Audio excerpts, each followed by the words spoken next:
Lobot, avocat associé du cabinet BJA, est engagé dans la défense des syndicats de copropriétaires, mais également dans la défense du métier, puisque c'est un métier qui est souvent attaqué, parfois injustement, par certaines associations de consommateurs, parfois des start-up et d'autres organismes. Comment est-ce qu'ils sont attaqués? C'est parfois du dénigrement, c'est parfois des pratiques commerciales trompeuses, et c'est parfois tout simplement de l'exercice illégal de la profession de syndic.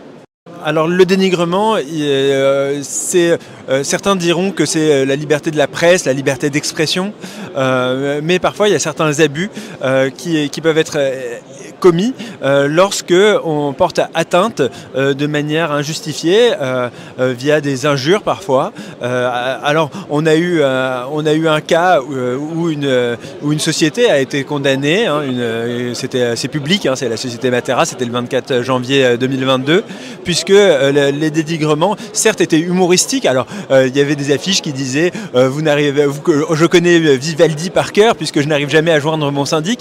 Parfois c'était aussi un peu plus trash, ils disaient le syndic est mort, vive le syndic. Et le juge, au lieu de considérer que le caractère humoristique était une forme d'impunité, eh bien il a jugé que le fait de mettre les rieurs de son côté, eh bien c'était pas un moyen pour être exonéré d'une condamnation pour dénigrement et des condamnations à des dommages et intérêts. Alors parfois on a également des avis Google, c'est la grande mode aujourd'hui, ceux qui veulent déverser leur haine sur les réseaux sociaux. Alors on peut d'abord demander très poliment de retirer l'abus lorsqu'il est excessif. On peut également demander à Google, il y a des procédures pour cela, de retirer les abus lorsqu'il n'y a pas de lien entre... parfois c'est un concurrent qui va mettre un avis pour porter atteinte, pour nuire, et parfois ça va être des injures, et donc là on a, avec la loi de 1881, dans des délais très courts, des possibilités d'agir, et ça peut aller devant le tribunal correctionnel.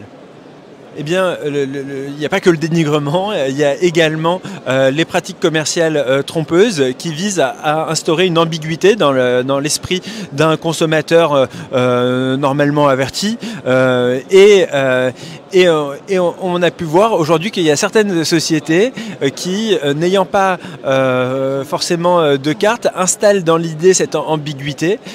C'est la condamnation qu'il y a eu à l'encontre de la société Matera pour pratiques commerciales trompeuses à la même date. Je rappelle que ces procédures font l'objet d'un appel, donc peut-être que ce sera infirmé, peut-être que ce sera confirmé. Ce sera en janvier de l'année prochaine que la décision de la Cour d'appel sera rendue. Et la pratique commerciale trompeuse, voilà, c'est l'idée de se présenter parfois avec une fausse qualité ou en disant votez pour telle entreprise, votez pour telle entité à la prochaine Assemblée Générale. Eh bien, l'idée c'est de bien savoir pour qui on vote. Voilà l'idée qu'on a sur les pratiques commerciales trompeuses. Ça peut être également des publicités comparatives ou des faux classements qui sont établis. Il y a également une décision de première instance qui a été rendue sur ce sujet. Alors le dernier sujet, puisqu'il n'y a pas que le dénigrement et pas que les pratiques commerciales trompeuses, on a également certaines sociétés qui exercent sans carte. Or, une carte professionnelle pour un syndic, c'est une formation initiale, une formation continue, une garantie financière qui justifie du maniement des fonds et également une assurance responsabilité civile. Tous ces éléments peuvent faire l'objet de contrôles avec un contrat type, des contrôles de la DGCCRF. Eh bien, en exerçant pour un copropriétaire, syndic bénévole ou syndic coopératif par le truchement d'une plateforme, la question c'est de savoir est-ce que si tout est fait sur la plateforme, est-ce que le copropriétaire exerce les actes de gestion ou est-ce que derrière, il n'y aurait pas une société qui concourt, ne serait-ce qu'à titre accessoire? Je rappelle l'article 1 de la loi Hoguet. Et c'est voilà, également une question qui sera tranchée en janvier de l'année prochaine. Donc voilà, beaucoup de questions dans l'idée de défendre le métier de syndic de copropriété, parfois sur des dénigrements, parfois sur des pratiques commerciales trompeuses, parfois sur des dénigrements. Alors le conseil aux copropriétaires, c'est de véritablement se renseigner sur les différentes offres qui peuvent être proposées. On a aujourd'hui des syndics qui sont des syndics professionnels. Il y en a qui se font appeler, mais c'est une dénomination commerciale, néo-syndic. D'autres qui se disent syndics coopératifs. Bien voir que derrière chaque régime, il y a des droits, il y a des obligations, mais il y a des responsabilités qui sont différentes.